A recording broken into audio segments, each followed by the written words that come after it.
ఇది Madanapalle RTC bus stand దగ్గర ఉన్న బీబీసీ పెట్రోల్ బంక్. ఇది ఆర్టీసీ వాళ్ళ ద్వారా నడిచే, ప్రభుత్వ సంస్థ ద్వారా నడిచే పెట్రోల్ బంక్. ఈ బంక్లో మాత్రము బండ్లు గాలి పట్టడానికి ఎయిర్ ఉండదు. ఒక్కొక్కసారి యూనిఫామ్ ఉండదు. అక్కడ వాటర్ బయట కస్టమర్స్కి వాటర్ ఉండదు. సేల్స్ ఆఫీసర్ నెంబర్ డిస్ప్లేలో ఉండదు. మిగతా బంకుల్లో మాత్రం ఇట్లాంటివి లేకపోతే సేల్స్ ఆఫీసర్ వాళ్ళ మీద పడి వాళ్ళ ఓనర్స్ని ఇబ్బంది పెట్టి ఫైన్లు వేసేదానికి రెడీగా ఉంటారు. ప్రభుత్వ సంస్థ ద్వారా నడిచే బంకులో మాత్రం ఇవన్నీ రూల్స్ అనేది పాటింపులోకి మాత్రం రావు.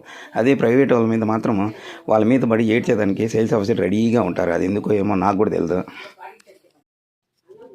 ఇది మదనపల్లి ఆర్టీసీ బస్ స్టాండ్ దగ్గర ఉన్న బీబీసీ పెట్రోల్ బంక్. ఇది ఆర్టీసీ వాళ్ళ ద్వారా నడిచే, ప్రభుత్వ సంస్థ ద్వారా నడిచే పెట్రోల్ బంక్. ఈ బంక్లో మాత్రము బండ్లు గాలి పట్టడానికి ఎయిర్ ఉండదు. ఒక్కొక్కసారి